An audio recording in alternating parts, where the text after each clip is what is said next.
तुम्ही पूर्ण केलं? कारण की आम्ही तुमच्याबद्दल खूप ऐकलंय सुरुवातीला की नागपूरच्या एका छोट्याशा खेडेगावातून तुमचा हा संपूर्ण प्रवास झाला आणि थेट तुम्ही परदेशामध्ये जाऊन तिथल्या रुग्णांची देखील सेवा केलेली आहे.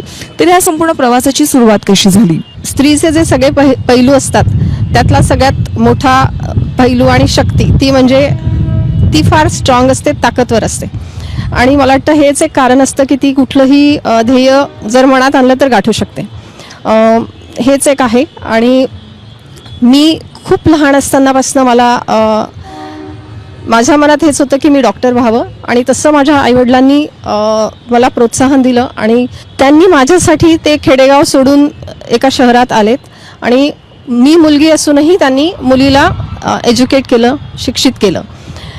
ही खूप मोठी गोष्ट आहे. ती आत्ताची गोष्ट नाही आहे, कारण आता जग प्रगत होत चाललं आहे.